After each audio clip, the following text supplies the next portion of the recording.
सिंह बघेल बघेल समाज में माना जाता है, एक बड़ा चेहरा है, बड़ा ब्रांड मानते हैं आप लोग। जी जी।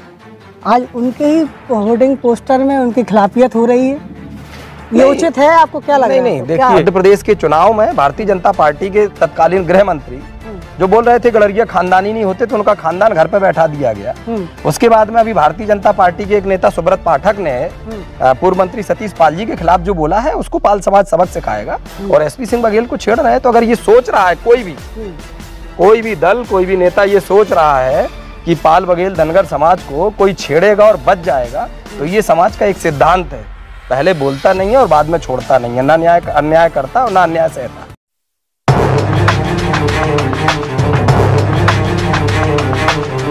नमस्कार, आपकी जन अदालत न्यूज़ से मैं हूं राजा भैया पाल और मैं इस समय उत्तर प्रदेश में हूं, जहां पर लोकमाता अहिल्याबाई यूथ ब्रिगेड के राष्ट्रीय अध्यक्ष प्रेम नारायण पाल जी, स्वागत है हमारे चैनल पर। बहुत बहुत धन्यवाद। धन्यवाद सर, धन्यवाद। एक सवाल करना चाहेंगे, जो अक्सर ये इंटरव्यू कहीं ना कहीं सामाजिक रूप से है आपको जिस तरीके से हम देख रहे हैं आगरा में सियासत में एसपी सिंह बघेल समाज में माना जाता है, एक बड़ा चेहरा है, बड़ा ब्रांड मानते हैं आप लोग। जी जी। आज उनके ही होर्डिंग पोस्टर में उनकी खिलाफियत हो रही है, ये उचित है? आपको क्या लग रहा है? नहीं, देखिए इसमें तो बिल्कुल दो टूक है। ये इस देश की विडंबना है। पिछड़ी जाति का नेता किसी भी दल से आगे आता है और अगर वो स्वाभिमानी है, वो समाज के लिए हुंकार भरता है या अपना कद आगे बढ़ाने का प्रयास करता है, तो समय समय पे देखा है कि सवर्ण तबके के लोग उसको या तो रोकने का प्रयास करते हैं या विरोध करते हैं। अब वहाँ स्थिति ये बनती है ना कि जिस दल से एसपी सिंह बघेल राजनीति कर रहे हैं और उस दल से जुड़े हुए लोग अगर एसपी सिंह बघेल का विरोध कर रहे हैं, तो भारतीय जनता पार्टी उनके ऊपर अनुशासनात्मक कार्रवाई कर पाती है या भारतीय जनता पार्टी के सह पर ही ऐसा हो रहा है, वो एक और पिछड़ा नेता को खत्म करना चाहते हैं। ये भी तो हो सकता है ना। ये तो अब ये तो आगे समझ में आएगा, लेकिन ये राजनीतिक साजिश है पिछड़ों के एक अच्छे और स्थापित नेता को उसकी छवि को खराब करने की और उसको रोकने की।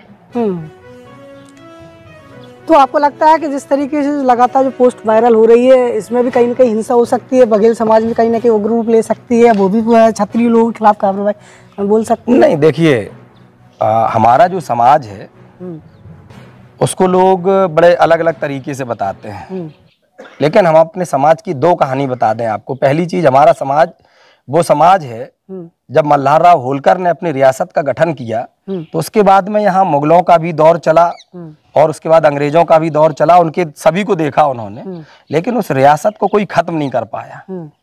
हमारी होलकर रियासत जो है वो आजादी के बाद में जो रियासतों का एकीकरण हुआ, इसने देश को अखंड भारत बनाने का कार्य जो सरदार वल्लभ भाई पटेल जी ने किया, उसमें उन्होंने विलय कर दिया।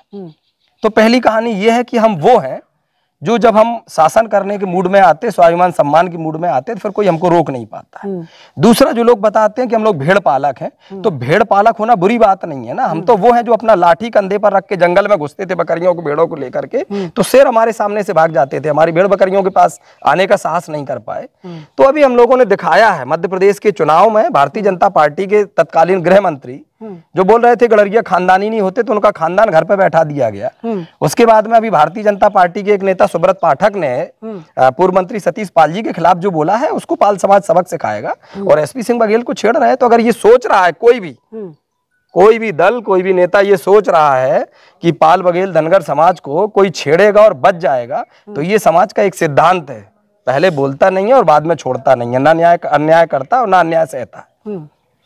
बहुत अच्छी बात आप करें। इस समय आप हमारे साथ प्रेम नारायण पाल जी जुड़े हुए हैं। मध्य प्रदेश को आपने छेड़ दिया है। मध्य प्रदेश में भारतीय जनता पार्टी की बात करो या आपकी कांग्रेस की बात करें, एक भी टिकट नहीं मिला है 2023 के चुनाव में, ना ही लोकसभा में कोई चर्चा की गई है। इतना नहीं, उसका एक कारण ये होता है, देखिए राजा भैया जी, राजनीतिक दल पहले देखते हैं कि पावर ऑफ सेंटर कहाँ है। मध्य प्रदेश के अंदर पाल समाज के लोगों ने समाज का सेंटर बनाया हुआ है माननीय शैतान सिंह पाल जी को। अब शैतान सिंह पाल जी दावेदारी नहीं करेंगे, राष्ट्रीय अध्यक्ष हैं, उनको आवाज उठानी चाहिए। जैसे वो गांव-गांव जाकर के समाज के लोगों के बीच में अपनी पार्टी के लिए टिकट वोट मांगने जाते हैं, तो उनको समाज को भोपाल बुला करके अपनी पार्टी से टिकट मांगना चाहिए। हम उत्तर प्रदेश की बात करते हैं, हम जिस दल में राजनीति करते हैं या हमारे अन्य दलों में जो लोग राजनीति कर रहे हैं, दावेदारी करते हैं और हिस्सेदारी मिलती है। तो मध्य प्रदेश में दो सवाल हैं, या तो शैतान सिंह पाल जी को समाज का सवाल उठाना चाहिए, या फिर वहां के यूथ को अपना नेतृत्व तैयार करना चाहिए और दोनों दलों में अपनी आवाज बुलंद करना चाहिए, तभी मिलेगा। बगैर माँ बगैर बच्चे के रोए तो माँ भी दूध नहीं पिलाती ना। राजनीतिक दल हिस्सेदारी कैसे दे देंगे? नहीं, आप भी पाल समाज में कहीं ना कहीं संगठन है आपका, आप भी राष्ट्रीय अध्यक्ष हैं और यूथ को कहीं ना कहीं आप टारगेट करते हैं, यूथ को जो जोड़ते हैं आप जी। तो मध्य प्रदेश का यूथ क्यों सो रहा है आपका? नहीं, मध्य प्रदेश का यूथ सो नहीं रहा है। मध्य प्रदेश का यूथ, देखिए दरअसल हमने क्या कहा, अखिल भारतीय पाल महासभा आजादी के पहले का संगठन है, आजादी के पहले का संगठन है और वो समाज का सर्वमान्य संगठन है। लोकमाता अहिल्याबाई होलकर यूथ ब्रिगेड भारत, जो हमने युवाओं की चाहत और युवाओं की आवाज पर उस संगठन का निर्माण हमने किया, तो अखिल भारतीय पाल महासभा से आप यूथ ब्रिगेड की तुलना नहीं कर सकते। यूथ ब्रिगेड कार्य कर रहा है, युवाओं को तैयार कर रहा है, लेकिन कोई युवाओं के ऊपर उंगली ना उठा पाए कि अनुशासनहीन है, बदतमीज है, विरोध कर देते हैं। मौका है, ये लास्ट मौका शैतान सिंह पाल जी के लिए यूथ ब्रिगेड की तरफ से और यूथ ब्रिगेड के युवा साथियों की तरफ से और है। नहीं होता है तो हम आपको वादे के साथ कहते हैं और दावे के साथ कहते हैं, मध्य प्रदेश में आगामी 28 और 29 के चुनाव में आपको समाज की हिस्सेदारी मिलेगी। ये मैं कहता हूँ, आपके चैनल पर रिकॉर्ड हो रहा है, आप ना कहीं जाएंगे, ना आपका चैनल कहीं जाएगा, ना हम कहीं जाएंगे, आप देखेंगे। ये माननीय शैतान सिंह पाल जी के लिए एक आखिरी मौका है और हम तो चाहते हैं कि वो आपके वीडियो को देखें और आपकी डिबेट को सुने और वो ऊर्जा ले सकते हैं तो लें।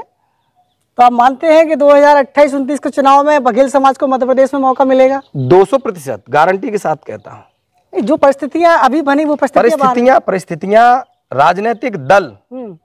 राजनीतिक दल देखिए, ये पूरी प्रकृति, ये पूरा सिस्टम स्वार्थ में चलता है। अभी आपके जो राष्ट्रीय अध्यक्ष शैतान सिंह ने, अभी उनने पार्टी से मांग क्यों नहीं की है? पार्टी के टिकट दिलाने के लिए पहल क्यों नहीं की उनने? क्या कहेंगे? तो अभी इसका जवाब तो वही दे सकते हैं ना, इसका जवाब तो वही दे सकते, हम तो नहीं दे सकते। क्या आपके वो राष्ट्रीय अध्यक्ष आप मानते हैं? नहीं, हमारे राष्ट्रीय अध्यक्ष हैं, लेकिन राष्ट्रीय अध्यक्ष उनके राष्ट्रीय अध्यक्ष हम नहीं है ना, तो हम उनसे सवाल नहीं कर सकते। वो हमारे राष्ट्रीय अध्यक्ष हैं, वो समाज के राष्ट्रीय अध्यक्ष हैं, तो उनका नैतिक दायित्व है। आपने कभी उनसे बात की है कि आपको ऐसा करना चाहिए? हमने तो अपने कार्यक्रमों में बुला करके, रिकॉर्डेड है जो हमने उनसे सवाल किया है, हमारे पास रिकॉर्डेड है, हमने सवाल किया है, मुस्कुरा के वो भैया बोल के चले जाते कि आवाज उठाएंगे। तब दो चीजें हैं, या तो वो आवाज नहीं उठाते हैं, या फिर दूसरा तरीका ये हो सकता है कि आवाज उठाते, उनकी वहाँ वो क्षमता या स्थिति ना हो कि उनकी आवाज सुनी जाती हो। दो ही चीजें हो सकती हैं। अभी आपका क्या डिसीजन है? समाज का लोकसभा चुनाव अभी वर्तमान में चल रहा है, क्या करेंगे? स्थिति नहीं, हमने तो जब से कांग्रेस की तरफ जाएंगे या बीजेपी? हमने तो जब से युवाओं का नेतृत्व, युवाओं के इशारे पर, युवाओं के निर्देश पे जब से प्रारंभ किया है, हमारा सीधा सा सिद्धांत रहा है, टिकट नहीं तो वोट नहीं। अगर हमारे समाज को जो हिस्सेदारी नहीं देगा, स्थान नहीं देगा, हम उस पार्टी के लिए, उस दल के लिए, उस स्थान के लिए अपने समाज को कभी प्रेशर नहीं कर सकते कि आप इनको वोट दीजिए। व्यवसायिक जमाना है, किसी भी किराने की दुकान में आप 2 साल तक, 1 साल तक, 6 महीने निःशुल्क सामग्री क्रय नहीं कर सकते। ये तो मत तो अमूल्य होता है। हम अपने समाज का अमूल्य मत किसी को निःशुल्क क्यों दे देंगे जब तक हमको हक, हिस्सेदारी और सम्मान नहीं मिलेगा। तो अभी ये लास्ट चांस है शैतान सिंह पाल जी के लिए और स्टार्टिंग है यूथ ब्रिगेड के युवाओं के लिए और मध्य प्रदेश के सारे युवाओं के लिए। आप यूथ ब्रिगेड मत कहिए उसको, सारे युवाओं के लिए। वो जितने भी युवा हैं वो मन बना चुके हैं कि अब वो अपना हक और अधिकार लेने के लिए वो संकल्पित हैं और कुछ समय बाद उनकी अंगड़ाई दिखाई देगी।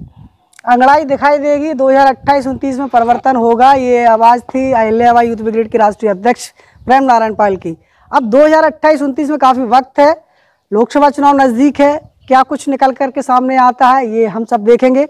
जुड़े रहिए आपकी जन अदालत न्यूज़ के साथ, लगातार हमारे साथ नई शख्सियत के साथ आपकी जन अदालत न्यूज़ में नए मेहमानों के साथ मुलाकात होती रहती है। इस इंटरव्यू को लेकर आपका क्या कुछ कहना है कमेंट बॉक्स में लिखिए। बहुत बहुत धन्यवाद हमारे साथ बात करने के लिए, थैंक यू। शुक्रिया। इस खबर के प्रायोजक थे विरासत ये विराज होटल, जनपद झांसी उत्तर प्रदेश का शाही खाना खजाना का एकमात्र स्थान विरासत ये विराज, पता साई कुआ, जनपद झांसी, मोट।